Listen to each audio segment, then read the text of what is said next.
Thank you. Mr. Barbieri? Yeah, I'm not going to comment on the principal contract, but I do have a question for the superintendent, and we've discussed this before, and I try never to blindside you, so this issue came up when I heard a teacher speak earlier, but if I understand that teacher correctly, she was rated highly effective.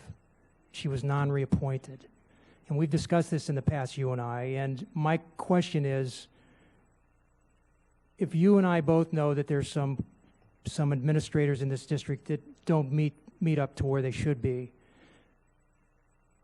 and we hire over 1,000 teachers every year, why in the world would we get rid of a highly effective teacher, non-renew a highly effective teacher?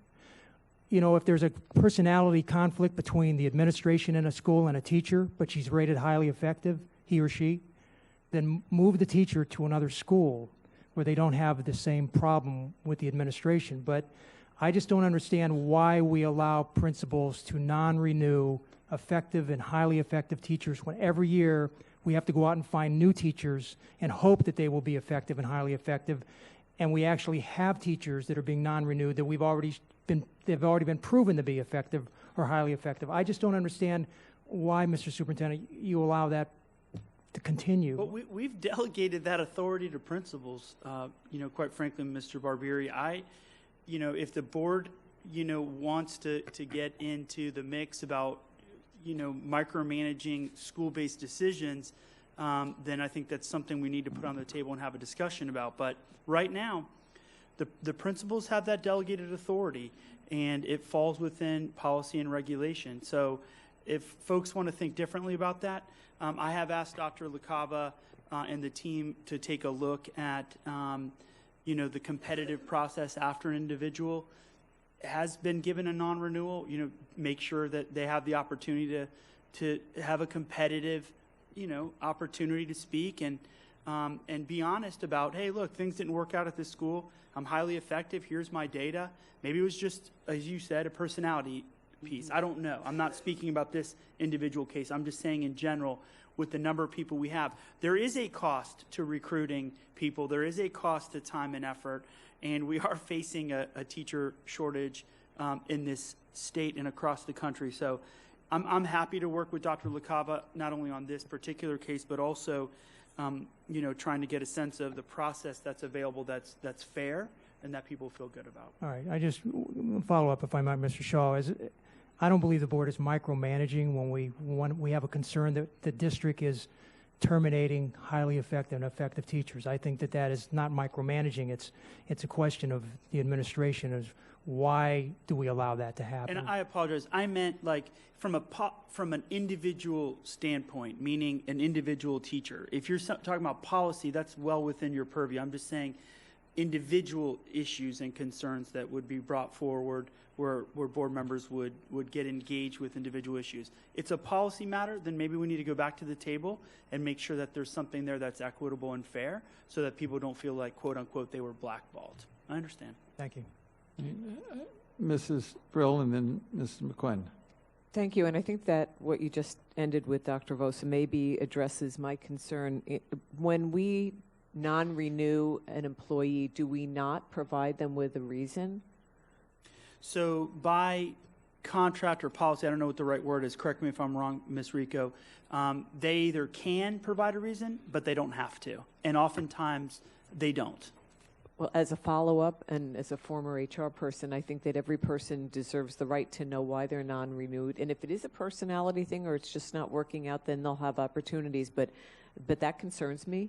I would hate to have somebody who's in a long-term and it's just all of a sudden doesn't get a reason and is just let go. So I think that piece, it's not micromanaging. I think people deserve the right when they've worked for us to know why they're not going to be renewed. So I would like us to revisit that. Okay, Mrs. McQuinn and then Dr. Robinson. Teachers who belong to the Classroom Teachers Association, I know as a principal, I strongly encouraged mine to do that, really to keep me honest. I think I would have been anyway. But they do have that route to have someone in their building and beyond their building to come represent their interests. And I agree, that's part of a principal's evaluation. Who is teaching your students?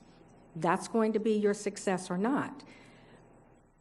I know that in the past, if I was non-reappointing a teacher, what would now be a regional superintendent would be approving that recommendation. So these recommendations for non-renewal don't just stop at a building level, and I think we want to remember that. Dr. Robinson? Thank you. Actually, on the same point, because it's my understanding that procedurally that the non-reappointments would be signed off by the instructional or the principal supervisor. So first, is that correct, or am I misunderstanding? Dr. LaCava or Mr. Mitchell, I don't know who's here. So yes, they're all reviewed by the instructional or regional superintendent. And Okay, and may I follow up? Dr. And Robinson? so, and actually during the board meeting after the comments, I sent an email to Dr. LaCava, and I don't know if you just saw my note that I was going to share your comments. So, so Dr. LaCava said he's attached some reading material for me on training provided by legal and HR. And that the overall point is that principals need to be coaching and providing direction throughout the school year, so it's not a surprise. But I think that for us, and the other point, let me just add, is overall the district has reduced non-reappointments by 25%.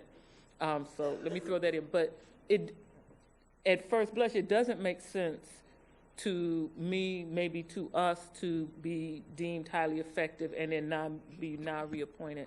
So this is something I think that we need to look into, just so that the board is clearer and so that teachers really have another chance. I mean, I know we're going to say that they do, but sometimes it appears that they feel that they don't. And so we just have to figure that out so that we're not, so that we're matching people up to their work environment, so that it's a good culture and climate and that they can be effective with the students, which is why we're here. Mrs. Andrews? And thank you. I concur with all the comments I've heard tonight. Just last year, we had a situation where a teacher was non-renewed, and the community began to call me about this teacher because they knew that this was a good teacher. And so I spoke with the person. I sent them over here to Human Resources, and the person did get picked up into another job somewhere else. But I think when this happens to somebody, they're devastated when they feel they've done the best that they can. And they do seek out the board members and others to help. And people do come together to help them. And obviously it was some type of conflict at the school. I don't know what it was as it related to her being non-renewed. But I want Human Resources to be able to open your doors and counsel and listen to what the people are telling you and go back and investigate that and give them an opportunity. I've just remembered cases where they couldn't even get a reference and somebody picked up the phone and said something bad about them. So we have to stop that here, and that's where HR has to kind of spend a little bit more additional time for these people. Definitely working with the union, but also right here because they belong to us. They're our employees, to try to help them get back, and especially when they have a good record. Thank you. Right, Dr. Vosa? Yes, first of all, thank you for the feedback. I will provide you with some follow-up information, Ms. McQuinn.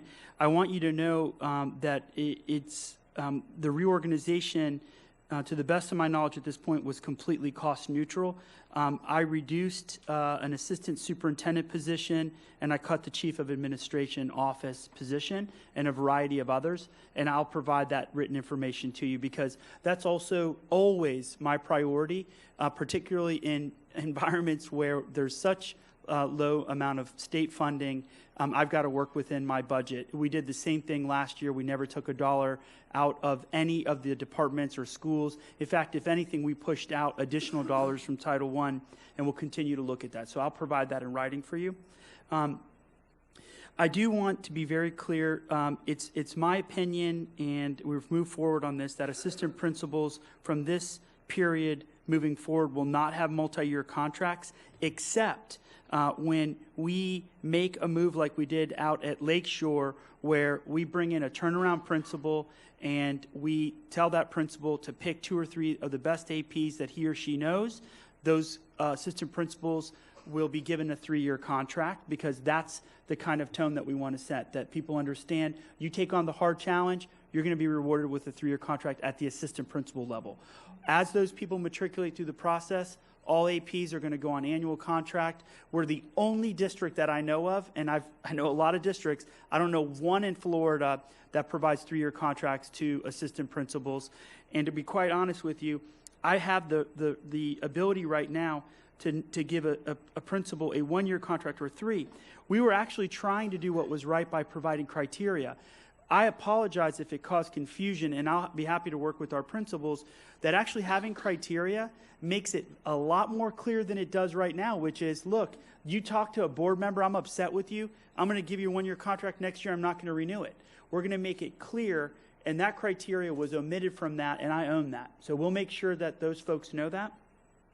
And also let you know, there are so many times when people tell me, why is it that you have a low-performing principal, they're out of school, we've got a mountain of complaints from people, the school grade's going down, and I had to move that principal somewhere else for 2 years while they continue to keep their salary, right?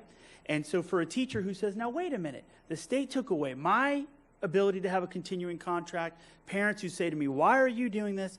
I'm just putting some checks and balances here so we have the ability as management, when something bad happens and someone makes a difficult, terrible, maybe possibly career-ending decision, that I'm able to remove them, demote them, and or, depending on the progressive discipline, move forward in a different way. So I'm going to continue to work with folks, making sure they understand what my intention was. But, I'll be honest with you, it gets really hard for me when I'm having to constantly move principals from one position to another because they're sitting on a 3-year contract. And shame on the regional superintendent or instructional who felt it okay to give them a 3-year contract when we had been getting numerous complaints from teachers over and over again. Parents are upset, school grades are going down. So I plan on providing more clarity in that area, and I appreciate the feedback. Mrs. McQuinn? This will be quick, but, okay, remember I've been around forever, and when I was an area superintendent, which are now regional superintendents, Mrs. Andrews was our personnel, our chief personnel officer, so we worked closely together. I don't think anything has been board approved since then, but I can tell you that I could have had a principal on a multi-year contract, and if they were not performing climate-wise, student safety, academic achievement, I put them on a development plan, and they either developed significantly, not just got better. You have to be at an appropriate level, or you return to a position in which you were effective, which was usually an assistant principal. Yeah, but So that's at the end of their contract. But it is, yes, Yeah. yes, So it we was. reinstituted that practice, which had been gone for the last 5 or 6 years. And we've had principals this year that have had back-to-back action plans. I call them action plans. One made a tremendous turnaround. And guess what? They're going to get an opportunity to continue to provide meaningful, impact for students. Others don't, but I have to wait until that 3-year contract ends. And that's really the problem, I think, in some cases. I need to deal with management on being too easy on giving 3-year contracts. Listen, 90% of the principals in this district are knocking it out of the park, okay? Let's just call it what it is. Just like you said, scores are up, teacher morale is up. I know we usually only hear of the complaints, but I'm going to tell you, from people that we've hired, and the young lady we just hired from Dallas, she said, every time I visit a school or place, I've never seen happier employees. So we only hear the negative, but I'm telling you, 90% of our principals are doing exactly what they need to do, and they'll continue to get their 3-year contracts. And my follow-up with assistant principals, I didn't bring it up, since you did. I was informed ahead of time, I'm sure all of my colleagues were. I know assistant principals don't want to hear this, but I was in agreement. If a teacher, which by the way, I don't agree that they can't have multi-year contracts, but if a teacher is on annual, then it's okay for an assistant principal to be on annual, because again, I stated, it stops with a principal and it stops with our superintendent, and it doesn't really stop anywhere else in the big picture. So I was supportive of the assistant principals being on an annual contract. Thank you. Dr. Robinson? So just to add my final comment, this is, an acknowledgement of what may appear at first blush to be conflicting messages, because while I think that we need to be fair and give people second chances, and Dr. Vos has heard me say this a number of times, and the clearest way to say it is we do not need to have a practice of placing the unwanted, not highly effective in real life teachers at the highest need schools, if I said that in enough of a circular way. So I understand that this is, we have to match people and to the job. But if we're really going to continue moving forward and hopefully shift gears, we have to make it a point of not allowing those who have not really been effective to go where the greatest need is. All right. Seeing no other questions, we'll call the question. All in favor? All opposed? Motion carries 7-0. That concludes our regular agenda, so we'll now move to speakers